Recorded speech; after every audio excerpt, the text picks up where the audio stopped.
Company ప్రభుత్వ పాఠశాలలో చదివేటువంటి విద్యార్థుల కోసం ఇవాళ చెస్ బోర్డుల పంపిణీ కార్యక్రమానికి అధ్యక్షులు ఈ పాఠశాల స్పెషల్ ఆఫీసర్ గారు మేడం శైలజ గారు, అలాగే డోనర్స్గా వచ్చినటువంటి పెద్దలు. అంటే ఒకవైపు విదేశాల్లో అంటే ఇక్కడే పుట్టి పెరిగి విదేశాల్లో స్థిరపడి మళ్ళీ వాళ్ళ మనసంతా కూడా ఎక్కడ ఉంటుందంటే అమెరికాలో, కెనడాలో, ఇంకా వేరే ఇతర కంట్రీలలో ఉన్నప్పటికీ కూడా అనేక మంది మరి నా గ్రామము ఎలా ఉందో, నేను పుట్టి పెరిగినటువంటి మరి ప్రాంతాల్లో, గ్రామీణ ప్రాంతాల్లో ఉన్నటువంటి పిల్లలు ఏ విధంగా ఉన్నారో అని చెప్పేసి ఒకసారి ఆలోచిస్తూనే మరి దాంట్లో భాగంగానే ఇవాళ చెస్ బోర్డుల పంపిణీ జరుగుతుంది.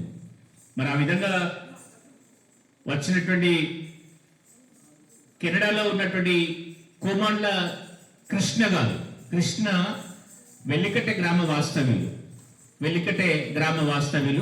కృష్ణ గారు వాళ్ళ నాన్నగారు కిషన్ రావు గారు వాస్తవానికి చెప్తే ఆర్టీసీ ఎంప్లాయీగా పనిచేసి వాళ్ళ పిల్లల్ని మంచిగా చదివించి విదేశాలకు వెళ్ళేలాగా ప్రోత్సహించి వాళ్ళ విదేశాల్లో స్థిరపడి ఇవాళ తల్లిదండ్రుల యొక్క కళలను నిజం చేసేటువంటి స్థితిగా, ఇంకా అంతేకాకుండా తల్లిదండ్రులకు సంతృప్తి పరచడం కోసం అప్పుడప్పుడు ఇక్కడికి వస్తూనే ఇక్కడ తనకంటూ ఒక ఛాయ ఉండాలి, మా నాన్నగారి చదివించినటువంటి దాన్ని కూడా మేము బయటికి చూపించుకోగలగాలి అనేటువంటి స్థాయిలో ఇవాళ మరి పిల్లలు కూడా ప్రయోజకులై ఉన్నప్పుడు తల్లిదండ్రులకు ఉండేటువంటి సంతోషం ఏ విధంగా ఉంటుందో మనం చూడొచ్చు. మరి ఆ విధంగా ఇవాళ మరి కిషన్ రావు గారి పిల్లలైనటువంటి కృష్ణ గారు కానీ, అలాగే మరి మిగతా ఉన్నటువంటి పెద్దలు కోమండ్ల కిరణ్ గారు, అలాగే వేణుబాబు గారు, బంధు శ్రీనివాస్ గారు రీసెంట్గా వెల్లికట్టే గ్రామ సర్పంచ్గా ఎంపికయ్యారు. ఇంతసేపు మాట్లాడుకున్నాం కదా సర్పంచ్ల గురించి. అయితే శ్రీనివాస్ గారు ఒక రకంగా చెప్తే మన టీచర్ అయ్యేటోడు. ఎంఎస్సి బీఈడి అనుకుంటాను కదా, బీఈడి కూడా చేశాడు. ఇక అప్పుడు ఆయన పీజీ బీఈడి ఇదంతా అయిపోయినటువంటి టైంలోనే సర్పంచ్కి అవకాశం వస్తే గత 10 సంవత్సరాల క్రితమే సర్పంచ్ అయ్యాడు. మళ్ళీ మొన్న ఎలక్షన్లో కూడా మళ్ళీ వెల్లికట్టే గ్రామ ప్రజలు ఆశీర్వదించి వాళ్ళ ఓట్లేసి మళ్ళీ గెలిపించి ఒక మంచి ఇంట్రెస్ట్ ఉన్నటువంటి వ్యక్తిని వాళ్ళ వెల్లికట్టే గ్రామానికి సర్పంచ్గా ఇవ్వటం జరిగింది శ్రీనివాస్ గారికి. అలాగనే సిరి శ్రీనివాస్ గారు ఫస్ట్ టైం ఈ శ్రీనివాస్ గారు వచ్చేసి సార్ ఇట్లా మేము చెస్ ఇస్తున్నాం, మన డోనర్స్ ఉన్నారు సార్, వాళ్ళు చాలా ఇంట్రెస్ట్గా ఉన్నారు, మన పిల్లలందరికీ ఇద్దామని చెప్పేసి శ్రీనివాస్ గారు మొత్తం ఈ కార్యక్రమాన్ని కోఆర్డినేట్ చేయడం జరుగుతుంది.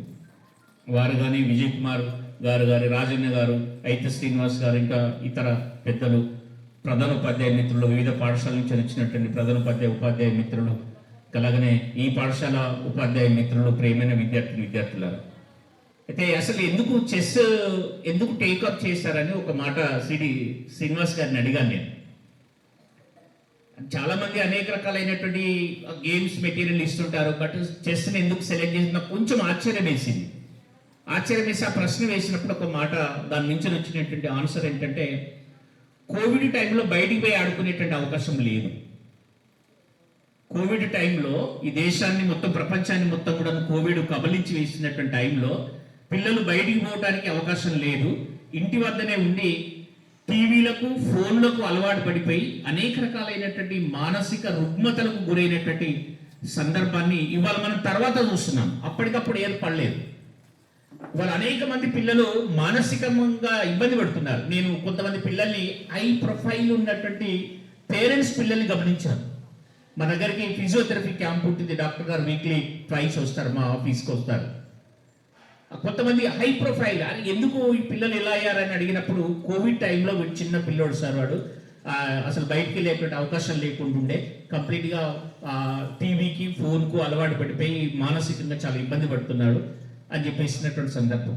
అంటే ఆ విధంగా కోవిడ్ టైంలో మనకు దాని తర్వాత పరిణామాలు తర్వాత కనిపిస్తున్నాయి. అనేక మంది, మా టీచర్ వాళ్ళ అబ్బాయి కూడా రీసెంట్గా, మా టీచర్ కూడా ఈ మండలంలో వాళ్ళ అబ్బాయి కూడా అదే, ఆయన చెప్పిన ఆన్సర్ కూడా అదే. ఎందుకు మీ అబ్బాయి ఇట్లా ఎందుకు అయ్యాడు అంటే, కోవిడ్ టైంలో పుట్టిన సార్ వీడు, ఆ టైంలో ఇట్లా ఇబ్బంది ఉంది అని చెప్పేసి అన్నటువంటి సందర్భం. అంటే అదే సమయంలో మనం టీవీలు, ఫోన్లు కాకుండా ఇటువంటి ఇండోర్ గేమ్స్ కనుక పిల్లలకు అలవాటు చేస్తుంటే నిజంగా ఈ మానసిక రుగ్మతలు కాదు, అపర మేధావులను తయారు చేయగలిగేటువంటి అవకాశం ఉండేది.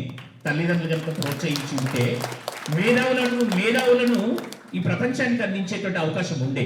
అంటే ఆ సమయాన్ని మనము ఏ విధంగా సద్వినియోగం చేసుకోవాలనేటువంటిది తల్లిదండ్రులకు సరిగా అర్థం కాక అందుబాటులో ఉన్నటువంటి సోర్సెస్ని పిల్లల ముందు పడేశారు. దాంతో అనేక మంది పిల్లలు ఇబ్బంది పడుతున్నటువంటి పరిస్థితి.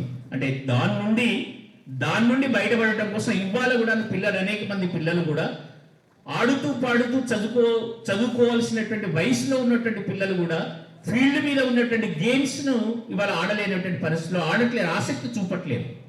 అంటే కబడ్డీ కానివ్వండి, వాలీబాల్ కానివ్వండి, ఖోఖో కానివ్వండి, లేకుంటే రన్నింగ్ కానివ్వండి, అనేక రకాలైనటువంటి ఫుట్బాల్, వాలీబాల్, ఇంకా అనేక రకాల క్రీడలు ఉన్నాయి. గేమ్స్ శారీరక శ్రమ కలిగించేటువంటి ఉన్నాయి, చాలా ఉన్నాయి. బట్ వాటి మీద ఆసక్తి చూపండి. Even though cricket, badminton, ball badminton, ఇటువంటి అనేక రకాల క్రీడలు ఉన్నాయి. అవి ఒకవైపు ఆరోగ్యానికి ఆరోగ్యం, ఇంకోవైపు శ్రమకు శ్రమ, ఇంకో మేధస్సు ఉంటుంది దాంట్లో. బట్ ఆ క్రీడల పట్ల పిల్లలంతా ఆసక్తి చూపట్లేదు. ఏం క్రీడలు ఆడుతున్నారు? మొబైల్ గేమ్స్ ఆడుతున్నారు, ఫోన్లలో ఆటలే ఆడుతున్నారు, మళ్ళీ మొబైల్ గేమ్స్. ఫోన్ పట్టుకుంటేనే అనర్థదాయకము, ఆరోగ్యం చెడిపోతుంది, మేధస్సు ఖరాబ్ అవుతుంది. నీ మేధస్సుకి ఏం పని ఉండదు దాంట్లో, ఏవైనా చూసుకుంటూ కూర్చోవటమే. కళ్ళు పోతాయి, కొన్ని శారీరకంగా అనారోగ్యం పాలవుతాం, అన్ని రకాలుగా నష్టమే. అటువంటి క్రీడల పట్ల పిల్లలు ఆసక్తి చూపుతున్నటువంటి టైంలో ఈ అనారోగ్యకరమైనటువంటి సమాజం కాదు కావాల్సినటువంటిది. ఈ సమాజం అంతో ఇంతో ఎదగాలి, బాగుపడాలి, అభివృద్ధి చెందాలంటే మంచి సమాజం కావాలి, ఆరోగ్యంగా ఉండేటువంటి సమాజం కావాలి, మేధోపరమైనటువంటి సమాజం కావాలి, ఎదగాలి అనేటువంటి ఆలోచనతో ఇవాళ మరి కెనడాలో ఉన్నటువంటి పెద్దలు మరి కిషన్ రావు గారి యొక్క పిల్లలైనటువంటి కృష్ణ గారు కానివ్వండి, అలాగే కిరణ్ గారు కానివ్వండి, వాళ్ళు ఇవాళ ముందుకు వచ్చేసి మనకి వాళ్ళ చెస్ బోర్డులు పంపిణీ. నిజంగా పిల్లల ముందు ఇవి పెడితే వాళ్ళ ఆ ప్రపంచం వేరుగా ఉంటుంది. కళ్ళ జబ్బు రాదు, శారీరక శ్రమ లేకపోయినప్పుడు కూడా కళ్ళ జబ్బు రాదు, కానీ మానసికంగా చాలా శ్రమిస్తాడు, చాలా మెలకువలు నేర్చుకుంటాడు, చాలా తెలివితేటలు పెరుగుతాయి. మరి అనేక మంది మనకు కానిముత్యాలు లాంటి మరి చెస్ క్రీడాకారులను మనం అందించగలిగేటువంటి అవకాశం ఉంటుంది. ఇప్పటికే చెస్ క్రీడల్లో భారతదేశంలో ఉన్నటువంటి కోనేరు హంపి కానీ, విశ్వనాథన్ ఆనంద్ లాంటి వాళ్ళు ఇవాళ ప్రపంచంలో విశ్వ విజేతలుగా రాణించబడుతున్నటువంటి సమయం ఇది. ఆ సమయంలో వాళ్ళు మాత్రమే కాదు, ఇంకా అనేక మంది పల్లెల్లో కూడా అనేక మంది మరి చెస్లో రాణించగలిగేటువంటి అవకాశం ఉన్నటువంటి పిల్లలు, అపర మేధావులు అనేక మంది గ్రామీణ ప్రాంతం ఉన్నటువంటి ప్రభుత్వ పాఠశాలలో ఉన్నారు. వాళ్ళకు కొంచెం పదులు పెట్టినట్లయితే, వాళ్ళ మేధస్సు పదులు పెడితే ఖచ్చితంగా మంచి ఆణిముత్యాలు లాంటి పిల్లల్ని మనం రాణించడానికి మరి చూడటానికి అవకాశం ఉంటుందనేటువంటి ఆలోచనతో ఇవాళ మరి తొర్రూరు మండలం, అలాగే పెద్దవంగర మండలం, అలాగే నెల్లికుదురు మండలంలో కూడా ఇవ్వాలి. ఆల్రెడీ పెద్దవంగర మండలంలో ఉదయం పూటనే అయిపోయింది, మళ్ళీ ఇప్పుడు ఇక్కడ అయిపోయిన తర్వాత నెల్లికూరు మండలంలో కూడా ఉంది. ఈ 3 మండలాల్లో కూడా, ఎందుకంటే మనం ఉన్నటువంటి ప్రాంతానికి సమీపంలో ఉన్నటువంటి మండలాల్లో ఉన్నటువంటి అన్ని ప్రభుత్వ పాఠశాలకు 1 నుంచి 10వ తరగతి వరకు ఉన్నటువంటి పిల్లలందరికీ అందుబాటులో ఉండాలనేటువంటి ఆలోచనతో మీరు మరి ముందుకు వచ్చి మరి కార్యక్రమాన్ని చేపడుతున్నందుకు వారికి మండల విద్యాశాఖ పక్షాన మరి ధన్యవాదాలు తెలియజేస్తున్నాం. మొత్తం ప్రోగ్రాంలో ఉండాల్సి ఉంటే దయచేసి మన్నించాలి. అంటే నాకు యాక్చువల్గా డిఓ గారు మీటింగ్ ఉంది, 3 o'clock మీటింగ్ ఉంది, మహబూబాద్కి వెళ్ళాల్సి ఉంది. నేను ఇంకో వేరే మన పెద్దవంగర ఎంఈఓ గారు కూడా వస్తున్నారు, ఇద్దరం కలిసిపోతాం, వెయిట్ చేయండి అని చెప్పాను. దయచేసి మన్నించవలసిందిగా కోరుతూ మరి ఈ కార్యక్రమంలో మరి మరొక్కసారి ధన్యవాదాలు తెలియజేస్తూ సెలవు తీసుకుంటున్నాను. పిల్లలందరూ కూడా ఎంజాయ్ చేయండి, ఆడండి, ఎంజాయ్ చేయండి. నిజంగా కూడా మీకు ఎంతనో మీకు ఆల్రెడీ గేమ్ పరిచయం ఉన్నటువంటిదే. చెస్ గేమ్ ఆడుతుంటే ఈ ఆట ఎందుకు ఆడుతున్నావు అనేవాళ్ళు ఎవరైనా ఉంటారా? ఎవరైనా ఉంటారా? ఎందుకు వేరే ఆటలు ఆడుతుంటే ఎందుకు ఆడుతున్నావు అనేటువంటి వాళ్ళు ఉంటారు, కానీ చెస్ గేమ్ ఆడుతుంటే ఎవరు కూడా ఏమనరు.